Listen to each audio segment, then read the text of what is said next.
আপনার জন্ম হয়েছিল বস্ত্রহীনতার মধ্য দিয়ে এবং আপনাকে অন্তিম যাত্রায় যেতে হবে বস্ত্রহীনতায়। আপনি পৃথিবীতে এসেছেন অত্যন্ত দুর্বল হয়ে। এত দুর্বল ছিলেন যে মায়ের সাহায্য ছাড়া খাবারটুকুও আপনি গ্রহণ করতে পারতেন না। আপনি যখন এই সুন্দর ধরনী বা পৃথিবী ছেড়ে চলে যাবেন তখনও অত্যন্ত দুর্বল এবং অসহায় থাকবেন। তখনও আপনি শেষ যাত্রায় আপনার বস্ত্রটুকুও নিজে পরতে পারবেন না। অন্যরা আপনার মৃত শরীরকে অন্যত্র নিয়ে না গেলে আপনার শরীর থেকে পচনের প্রচণ্ড দুর্গন্ধ চারিদিকে ছড়িয়ে পড়বে। অন্যরা ঘৃণা করতে শুরু করবে। যখন আপনি পৃথিবীতে এসেছিলেন তখনও আপনার অর্থ সম্পদ কিছু ছিল না। যখন আপনি পৃথিবী ছেড়ে চলে যাবেন তখনও আপনার অর্থ সম্পদ কিছুই থাকবে না।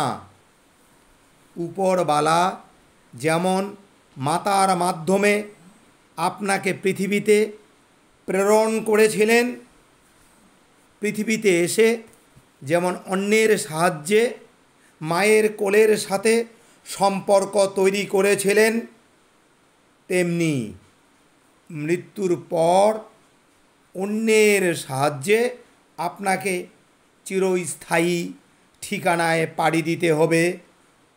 জন্মের স্বাদ যেমন গ্রহণ করেছিলেন তেমনি মৃত্যুরও স্বাদ গ্রহণ করতে হবে। আপনি পৃথিবীতে যেমন একা এসেছিলেন তেমনি এই পৃথিবীর মায়া ত্যাগ করে একাই যেতে হবে। আপনার প্রিয়জনেরা আপনার সাথে কেউ যাবে না। হ্যাঁ, এটাই জীবন, সত্যি এটাই বাস্তব। তাহলে কেন এত সংঘাত, এত মারামারি, কেন এত বিদ্বেষ, কেন এত বেঈমানি? তাই সকলের প্রতি দয়াশীল হন, সকলকে আপন করে নিন। এই ক্ষণিকের যাত্রায় জীবন খুবই সংক্ষিপ্ত, সুতরাং জীবনকে খুব মহৎ কাজে উৎসর্গ করুন। সর্বদাই নিজের ও মানুষের কল্যাণ করুন। অনর্থক কাজ থেকে নিজেকে বিরত রাখুন। তাহলে উপরওয়ালা পরকালেও আপনার কল্যাণ করবেন। আমরা যা কিছুই ভালো মন্দ করি না কেন উপরওয়ালা তা সর্বদাই নজর রাখেন। তাই প্রচুর ধন সম্পদের অধিকারী হয়ে আমরা যেন উপরওয়ালাকে ভুলে না যাই। একবার এই পৃথিবী ছেড়ে চলে গেলে আর ফিরে আসার কোনো পথ নাই। আমাদের তাই বেঁচে থেকে ভালো কর্ম করতে হবে, তাহলে ভালোটাই আমাদের সাথে যাবে। বিপরীতে খারাপ কর্ম করলে সেটাই সঙ্গী হবে।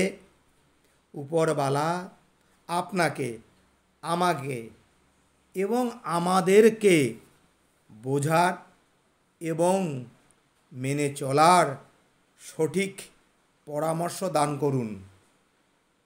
সবাই ভালো থাকবেন, ভালো চিন্তা ভাবনা করবেন, ভালো উপদেশ দেবেন, ভালো দৃষ্টিতে তাকিয়ে থাকবেন।